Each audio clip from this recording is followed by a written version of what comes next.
Hello, my name is Deanne Afton, and I'm here to share with you my professional disposition statement. My mission as a teacher is to create a family-like setting in the classroom so all my students know each other and can learn to feel comfortable with each other when it comes to helping each other out and not asking me for help all the time. I want my students to be able to feel motivated to do their best with the most possible support from everybody around the classroom, and that includes their peers. My classroom will be filled with a bunch of cans and a very little cannots.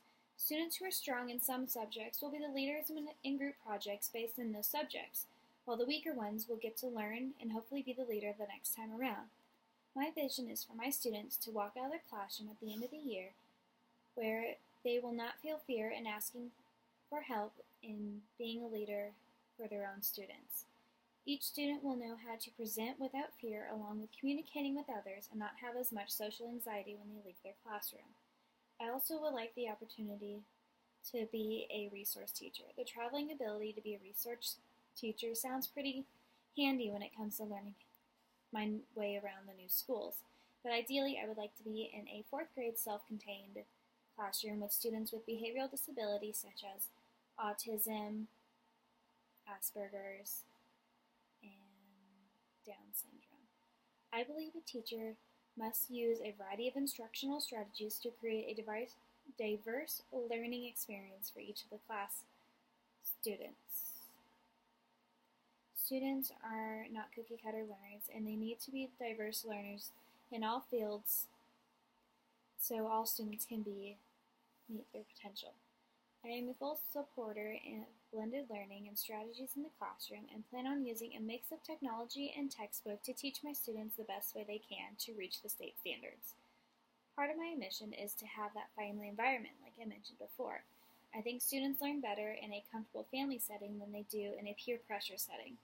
During my experience as a student teacher, my mentor has an ask 3 before me rule. I think it's really nifty and I think it's perfect. Students in groups of 4 or 5 will be required to ask 3 other students before asking the teacher of either a direction or a school supply. Ideally, between 4 to 5 people, there should be one person that can help that one who needs help. The way I teach my students can affect them long term as well. I understand that my level of expectations can influence the way students work well together and respond to each other learning prompts. I find it important for teachers to keep calm and understand some parts of the student's journey can be terrifying to them, and learning to be empathetic towards students so they can get the job well done. While wanting to be a public school teacher, it is difficult for me to reach the targets of sharing Christian worldviews. With the little view that I am allowed to interpretate into my classroom, I can have students excited for the different holidays, so I wouldn't be just sharing Christian worldviews, but other religions as well. I would have all my students aware when it comes to holiday time, like this time right now, that Christmas is traditionally on December 25th, Hanukkah is a certain time span, Kwanzaa is a certain time span, and I would share exactly what students celebrate so everybody can understand.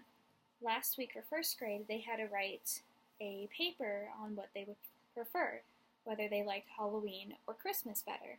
One of the girls didn't celebrate Christmas, and she didn't know what Christmas was.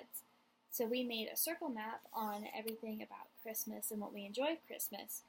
In the end, she thinks she would prefer celebrating Christmas over her own holiday, which is Kwanzaa. That is a problem when it comes to being diverse in the classroom, and that is one thing I want to be able to avoid, but be able to have my students understand. Another Christian value that I want to incorporate into the classroom is the main pillars. The pillars of trust in the classroom can be very much similar to the 10 Commandments, and that is one thing I want to be able to work on with my students. They need to understand that there are certain rules that need to be followed regardless of where they are. For starters, it is always greater. You can always be a great person for treating others the way you want to be treated. Students will be required to follow directions quickly, raise their hand for permission to speak or to leave their seat, make smart choices. No lying or stealing in the classroom. That reflects back to one of the 10 Commandments of no stealing or lying. Respect adults. It's much similar to the concept of respecting parents, but I want to expand on it and have all students work together and respect all adults around them. Use kind language and words. Means no cursing. no adultery, and no murder. Kind actions are very important in the classroom, and that very much includes not hurting each other. Teachers are here to help, so they're your true leader in the classroom. As much as the principal is there for support, the teachers are the ones students need to look for information. Last but not least, always work with each other and not against each other. That means don't idolize each other and be jealous of each other, but to see how one is doing and then try to improve themselves based on it. I hope you agree with my views. Thank you so much.